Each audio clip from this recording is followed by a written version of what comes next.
Hello friends, आप सभी का स्वागत है सोम एकेडमी के ऑफिशियल यूट्यूब चैनल पर। और आप सभी लोग जो हैं यहाँ पर जानकारी प्राप्त करेंगे उत्तर प्रदेश लेखपाल भर्ती के संबंध में।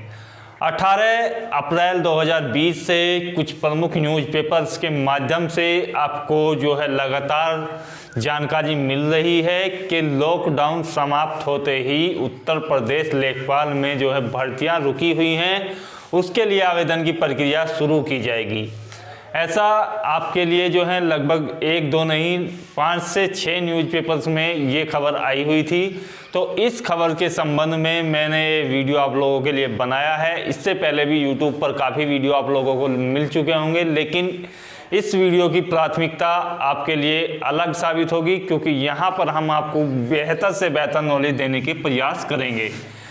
तो उत्तर प्रदेश लेखपाल में आवेदन की प्रक्रिया कब तक प्रारंभ होगी और पीईटी जिस तरीके से 2 महीने पहले आपके लिए विज्ञापन दिया था उत्तर प्रदेश अधीनस्थ सेवा चयन बोर्ड की ओर से कि आपकी पीईटी की प्रक्रिया लागू होगी, तो ये इस भर्ती में अप्लाई होगा या नहीं होगा, आयु सीमा आपकी कितनी है और इसकी गणना कब से होगी, अर्थात कब से आयु आपकी जो है मापी जाएगी। तीसरी जो मुख्य खबर है वो 12th और ग्रेजुएशन के बीच जो पेज फंसा हुआ है कि आपकी ग्रेजुएशन है योग्यता या 12th है या आपसे CCC मांगा जाएगा, तो ये भी बताया जाएगा। और आपका जो सिलेबस है उसमें कितनी नेगेटिव मार्किंग अप्लाई की जाएगी या नहीं की जाएगी, और पिछले वर्षों की जो आपकी कट ऑफ रही थी मेल फीमेल और अन्य कैटेगरी के कैंडिडेट्स के लिए, तो ये पूरी की पूरी बेसिक नॉलेज आपको दी जाएगी। तो वीडियो को बड़ी मात्रा में शेयर करें, क्योंकि आपका अपना चैनल है, ग्रोथ करेगा तो आप लोगों के लिए बेहतर रहेगा। साथ ही साथ उत्तर प्रदेश लेखपाल की जो है संपूर्ण तैयारी हमारे चैनल पर कराई जाएगी, तो आप चैनल को सब्सक्राइब जरूर कर लें। यदि आप मॉक टेस्ट देने के इच्छुक हैं तो डिस्क्रिप्शन बॉक्स में आपको लिंक दिया गया है। आवेदन की प्रक्रिया के संबंध में यदि बात की जाए तो देखिएगा यहाँ पर बताया गया है न्यूज़ के माध्यम से लगभग आपके जो हैं 30,000 जो कार्यरत हैं इसमें आपके लेखपाल, तो उनमें से जो अब फिलहाल की कंडीशन में हैं वो लगभग यहाँ पर 24,000 के आसपास लेखपाल जो हैं वो आपके जो हैं फिलहाल पद जो हैं भरे हुए हैं। जो पद आपके 30,000 होने चाहिए थे उसमें से केवल 24,000 पद जो हैं आपके भरे हुए हैं, और लगभग जो आपके जो पद हैं वो 6,000 के आसपास आपके खाली हैं। तो इन खाली पदों पर आपकी भर्तियां होनी हैं, तो लगभग 5,202 पदों के लिए आपके आवेदन मांगे जा सकते हैं। ऐसा जो है प्रमुख न्यूज़पेपर्स के माध्यम से आपको बताया गया है। अब ये आवेदन आपके कब तक होंगे, तो देखेगा ये स्थिति आपकी बताई गई है कि आपकी जो लॉकडाउन की स्थिति अभी बनी हुई है 3 मई 2020 तक, तो 3 मई 2020 तक जहाँ तक संभावना है पूरी की पूरी, जिस तरीके से सरकार जो है लगातार कार्यरत है, और आपके ने देखा होगा पिछले कई दिनों से केस में भी इतना बड़ा इजाफा नहीं हुआ है, बड़े पैमाने पर टेस्ट चल रहे हैं, तो लॉकडाउन की स्थिति संभवतः 3 मई को समाप्त हो जाएगी और मई में इसके आवेदन निकलने की संभावना है। तो ये आप जो है मई में मान करके चल सकते हैं कि मई में आपके आवेदन शुरू हो सकते हैं। दूसरी बात है पीईटी आपके लिए अप्लाई होगा या नहीं, तो मैंने आपको पहले भी पीईटी के संबंध में वीडियो में बताया था कि पीईटी का जो आपका पहला प्रोग्राम होगा वो जुलाई से पहले आपका नहीं होगा, तो पीईटी इस भर्ती में अप्लाई नहीं होगा, क्योंकि पीईटी के जो है अभी तक ना तो फॉर्म भरे गए हैं और ना इसकी परीक्षा के संबंध में कुछ विशेष जानकारी दी गई है। तो मई में जब आपके आवेदन होंगे तो पीईटी इसमें नहीं अप्लाई होगा। पीईटी के लिए फ़िलहाल की जो कंडीशन है वो अप्लाई नहीं होगी, तो आप उससे निश्चिंत रहिएगा। दूसरी बात करते हैं एज की लिमिट की।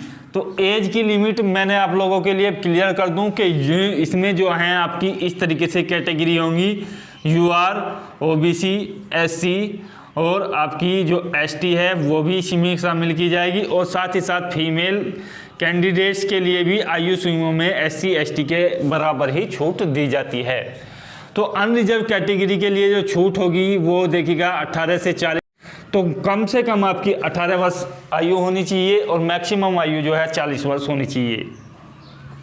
ओबीसी कैंडिडेट्स के लिए कम से कम 18 वर्ष ही अप्लाई किया जा सकता है और मैक्सिमम जो एज है वो 43 ईयर्स तक आपकी होगी। तो 43 वर्ष तक आप जो है इसमें अप्लाई कर सकते हैं। SC ST और फीमेल कैंडिडेट्स के लिए देखिएगा और ज़्यादा एज लिमिट में छूट दी गई है और इनकी जो है जनरल के मुकाबले UR के मुकाबले जो है 5 वर्ष अधिक ली जाएगी। तो यहाँ पर आपकी जो देखिएगा एक कैटेगरी और है EWS, वो भी आपकी जो है 18 से 40 तक ही ली जाएगी। तो 18 से 45 तक फीमेल कैंडिडेट्स इसमें SC ST वगैरह अप्लाई कर सकते हैं। साथ ही साथ इसी में आपकी जो शामिल होगी वो आपकी एक्स सर्विसमैन भी शामिल होंगे और आपके जो PWD कैंडिडेट्स हैं वो भी इसी में अप्लाई कर सकते हैं। तो आपकी आयु से संबंधित ये जो गणना है वो कब से की जाएगी, तो ये आपकी जो गणना है वो की जाएगी 1 जुलाई 2020 से। तो 1 जुलाई 2020 तक आपकी आयु कम से कम 18 वर्ष होनी चाहिए और अधिकतम आयु आपकी जो है 40 वर्ष, 43 वर्ष या 45 वर्ष, जैसा भी आपकी कैटेगरी है उसके अकॉर्डिंग होनी चाहिए। तो यहाँ पर ये कमेंट्स भी आपका जो है डाउट दूर हो चुका होगा। नेक्स्ट बात करें क्वालिफिकेशन के बारे में।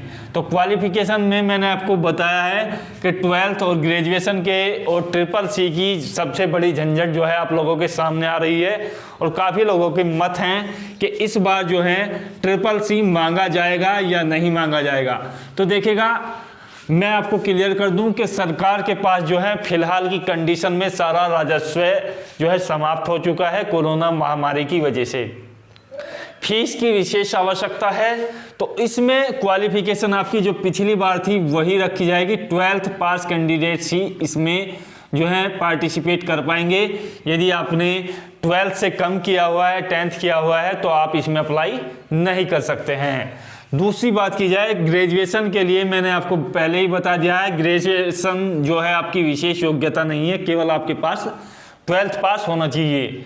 SSC के संबंध में यदि बात की जाए तो SSC आपके पास फिलहाल की कंडीशन में नहीं है तो आप इसको क्वालिफाई कर लीजिएगा। ये आपका जो है यस और नो वाला ऑप्शन भरा जाएगा। यदि आपने आवेदन के समय तक भी SSC क्वालिफाई नहीं किया है तो आप जो हैं फिलहाल की कंडीशन में वो फॉर्म भर दीजिएगा। जब भी आपका जो एग्जाम्स होगा उसके बाद आपकी जो डॉक्यूमेंट्स वेरिफिकेशन होगा तब तक आप उसको पास कर सकते हैं। तो अपीयरिंग वाले भी इसमें अप्लाई कर सकते हैं। ऐसी विशेष योग्यता नहीं है कि SSC आपके पास होना ही चाहिए। तो ये कंफ्यूजन भी आपका दूर हो चुका होगा। अब सिलेबस के संबंध में जो महत्वपूर्ण सूचना है वो मैं आपको दे रहा हूं कि सिलेबस आपका किस प्रकार से आपसे पूछा जाता है। तो सिलेबस में मैं आपको बता दूं कि पहले क्या होता था, आपसे जो है 80 अंक का आपका जो है पेपर होता था लिखित परीक्षा और 20 अंक की आपसे क्या होता था इंटरव्यू।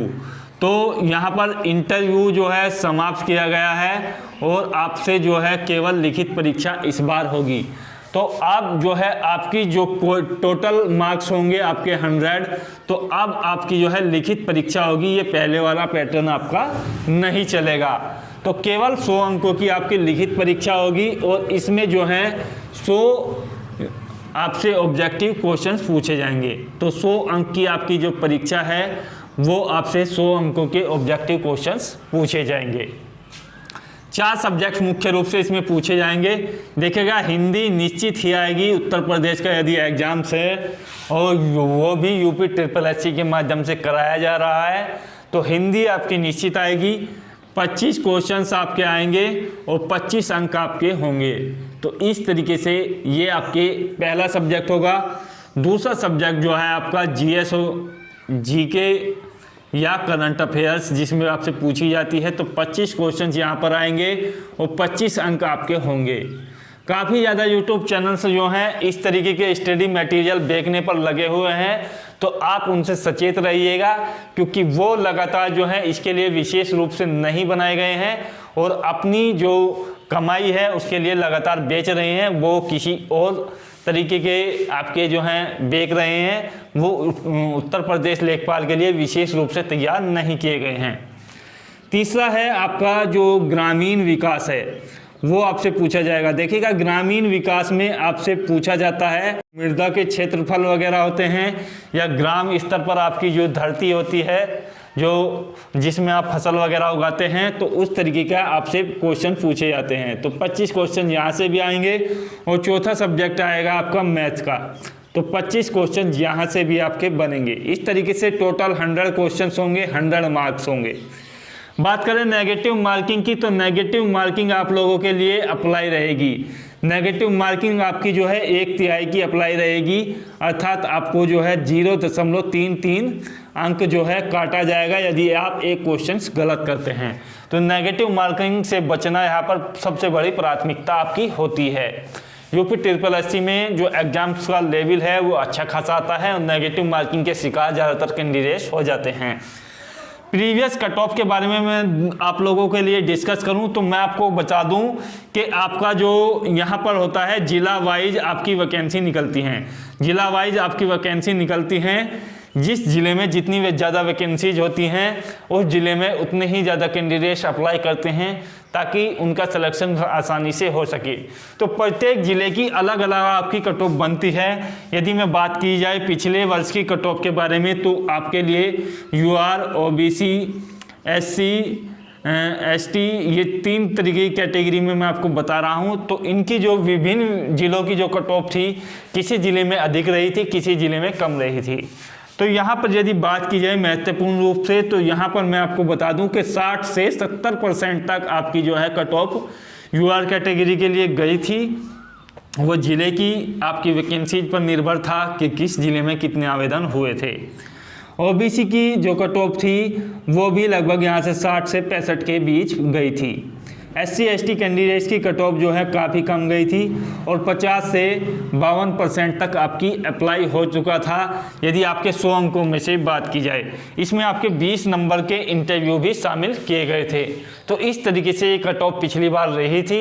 इस बार हमारा जो टारगेट है वो कम से कम 70% से अधिक मार्क्स लाने का होगा, तभी आपका सिलेक्शन जो है संभव है। तो आशा करता हूँ वीडियो के माध्यम से कंफ्यूजन दूर हुए होंगे। मिलते हैं नेक्स्ट वीडियो में। जय हिंद, जय भारत, धन्यवाद।